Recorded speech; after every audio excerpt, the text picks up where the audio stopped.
Yo, what's going on, YouTube? Welcome back to J3 Entertainment. You guys know what time it is. It's review time, y'all. Yes, it is, brother. And what are we reviewing today? The Kingsman. Yeah.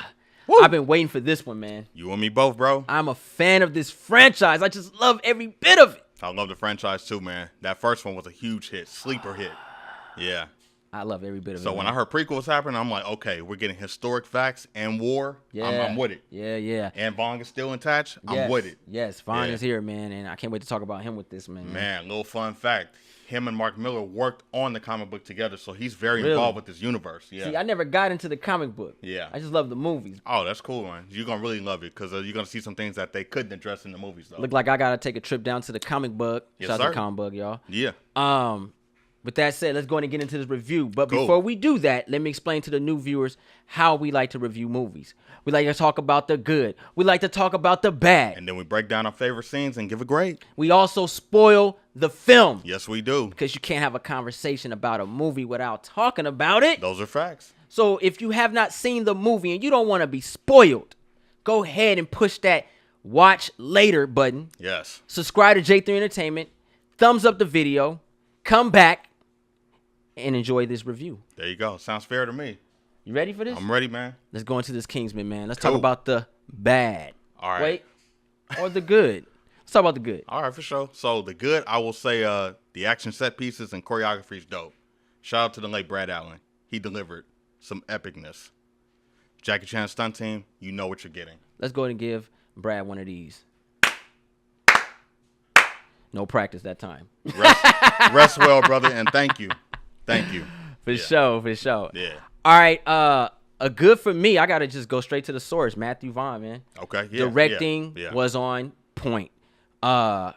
This guy is a master at this, a veteran at this directing, especially for this Kingsman movie. Yeah. He gave us the action portion. Oh, yeah. He gave us the dialogue portion. He gave us the shock factor. He gave it all. He put it all in one. He gave us the weirdness. He gave us just fun. Just excitement. Yeah.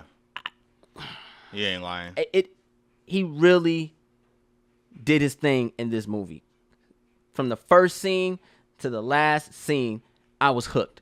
Matthew Vaughn, you did your thing on this one. Oh, yeah. I will personally say I like the mythology building on the ideals of the Kingsmen and how we learned how they made their mistakes and flaws and how they became the perfect organization. But you see all the historic events and the beginnings of what they went through. So we understand why they became the organization that they became. We understand how they got to that point and why they were respected and why everyone wanted to be a Kingsman. I agree on that 100%, man. Also, this was one of those epic casts that the Kingsman likes to deliver. Oh, yeah. The cast was on point on this one, hands down. Everybody got their due, and you're going to have a lot of memorable and likable characters. It's hard to choose because they all stood out and they all had their moments. Well, let's go ahead and get into the bad. Okay. What we got for bad, bro? I will say that a lot of the movie relies on the son, so things progress. Conrad. Yeah. All right. Due to the son's behavior, the movie progresses due to things that he does out of mistakes and out of flaws. Yeah. I didn't like that. And it kind of hurts. I agree on that. Yeah. I will say the CG, the computer graphics were kind of bad. Like you can tell when they were on green screen. Gotcha. You could tell from the landscape they weren't really there. And I understand the pandemic, all that stuff like that, but it really kind of threw you out of it a little bit because it was like, that's fake, and I don't believe that. Like the mountain with the goats, like, that didn't look believable in no form or fashion. Like I was, it looked terrible. No, I feel that. The graphics, the green screen stuff looked terrible. But luckily this wasn't a CG based type of movie, so we didn't get a lot of it. I think they kind of brushed over the widow, the wife. I wanted to know a little bit more about her and what made her want to be with Ray Fiennes' character. Oxford. Yeah. Yeah, so I thought they kind of shunned her a little bit, even though she died, but I know she had a lot more importance to her to be with Oxford. So are we going to get King Man next? Like, you know what I mean? In the very beginning of it. It kind of goes both ways. For her to be with a stern man like that, she had to have been stern too. I just wish we got to see that. Maybe flashbacks, montage, something. Let's get into these scenes then, bro. Cool. Do you mind if I go first? Nah, you good, man. Bet. All right, so I want to say this because I don't want you to steal this. Okay. This scene was too real. All right. But it was the scene with Oxford and Sola and Conrad had to go against Rasputin. Right, bad. Thank you. Yep. Appreciate it. Yep. You know me, bad with names. I'm bad with names, but anyway, it's all good. That fight scene was just fire. Yeah, it was. Continue. The scene was too real, bro. I come in when necessary. Just the way how they did the choreography on there, bro. Yeah. I've never seen a fight scene like this where it was like like we like to say, what, a musical, a dance? You ain't lying. A dance-off fight scene? Yeah. He was just doing his Russian moves. He was like, yo, ha. I was like, oh, snap. And he was just serving them up, bro. They had nothing on him. And he was just so huge. He was massive. He was in this mode. Is that the lizard? Yes, Reese Fonz. That was him. That was Kirk Connors. Yes, sir. That was him. Man, you get one of these, bro.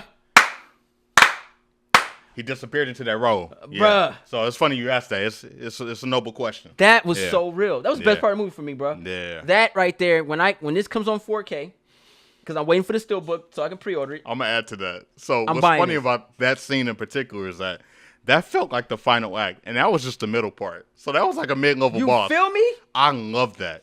Because I'm like, this can't be the end. And you said it when we was watching it too. Like, is this the end? Like, there's a whole nother movie.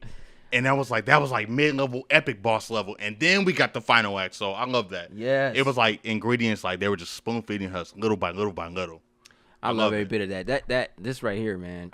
I like fight scenes, guys. Y'all know this. Y'all know me. And when you can just show that fight scene and that magnitude and the grittiness of it, what's the word I'm looking for? The grittiness, the fear, edginess, the epicness of a character trying to get something done. Yeah. You won me over with that, hands down. What you got, bro? I like the involvement with the butler and the maid. I thought their hands-on, they kind of gave me that Batman and Alfred vibe. Yeah. I thought that was cool because... Headshot. I call her Headshot Annie. Yeah. You saw the family dynamic and how close they were to Oxford and his son Conrad. And they brought a lot to the table, too, because I think it was because of them, they also helped shape the Kingsmen, too. Yeah. Because what they did was they showed skill and they showed loyalty. Oh, yes. Kingsman was all about loyalty. So seeing the maid and the sidekick doing their thing, they were very much involved. But they were supporting characters, but then they became main characters when the action kicked off too. Yeah. So I liked how everything was intertwined and we got family dynamics when it came to the action. I thought that was dope. Absolutely. Another scene for me, bro, it's really throughout the whole movie. And it's basically trying to figure out who is the big bad.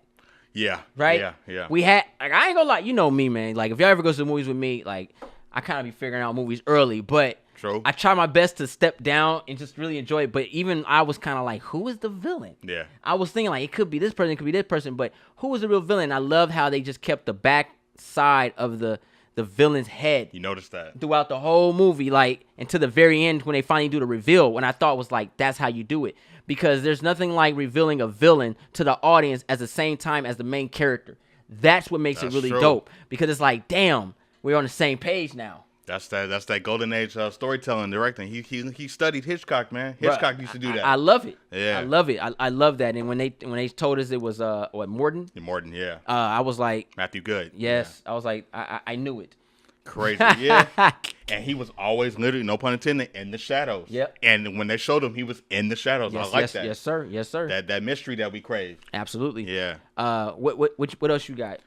I like the what was another scene I like? Oh, when they were celebrating Conrad's birthday right before he went to war, and we kind of got a little bit of that Saving Private Ryan intensity where he understood that he was out of his element. So you got to see him to a degree transition as a man.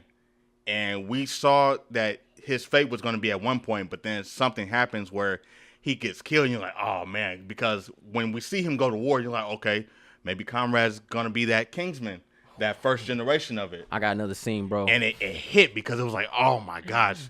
You saw how they infiltrate when they were in war. And that scene was so crazy because you also called us when we were watching it, was when they were about to have the showdown. They stared at each other and they looked at each other like, wait, do they know each other? But it was an act of silence because if they fired their guns, they would have drawn attention. And then it turned into a knife duel. Yes. And it was crazy. And they were still silent with it. I was like, this is crazy. It was on some Shinobi stuff. Let me yeah. a piece of that right there. Let me get a piece of that cake. Great setup, great execution. And that scene right there, bro. Yeah. Like, it's a bittersweet, and this is rare for me yeah. to not like a scene and love it at the same time. Yeah.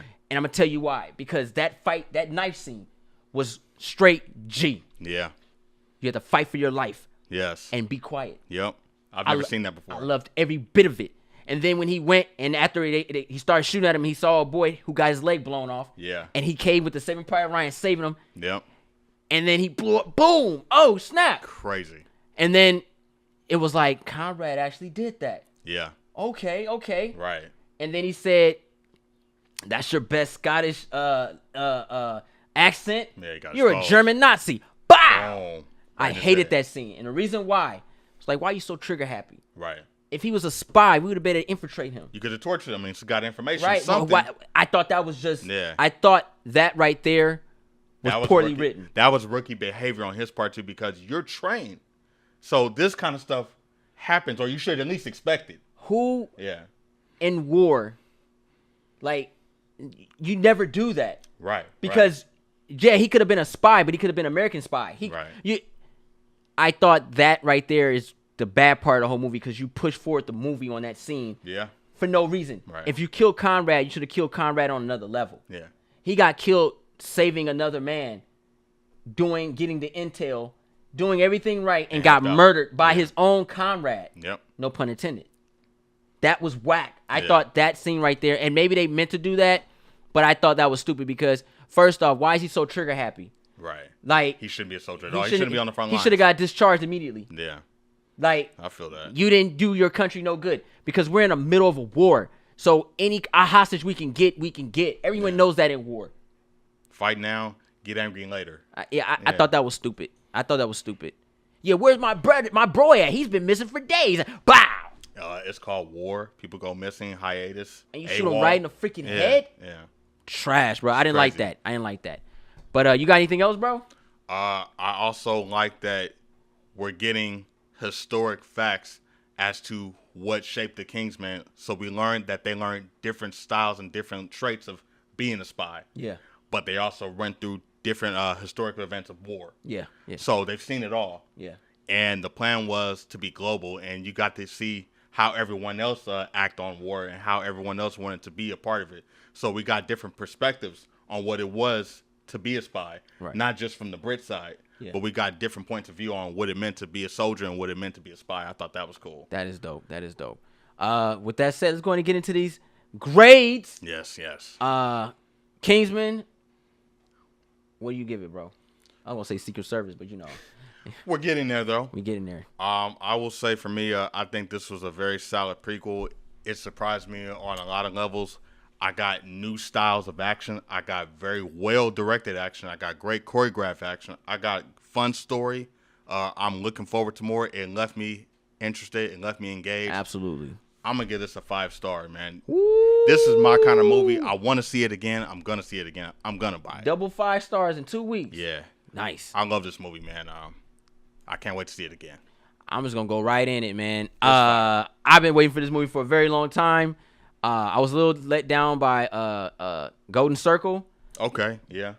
But they came back full circle. No pun intended. I'm going to give this 2 for 2. 4 out of 5 stars on this one, man. I really enjoyed it. I just didn't like the progression of Conrad. I thought, I wanted more from him. I thought he was going to actually be a great team member. Because he did step up, though. Yeah. It hurt me. It was shock factor. Yeah, it was. But it was really cool, man. And shout out to the very end credit when he was like, this guy right here is going to be something very special right here. And he's talking about Hitler, bro. Yeah. And that right there was like, we're going World War II, baby. I'm with it 100%. Hope you guys enjoyed the review. If you're new to the channel, go ahead and push that subscribe button. Thumbs up this video. And don't forget to share Instagram, Facebook, Twitter. And also follow us on Instagram and Twitter. All the above.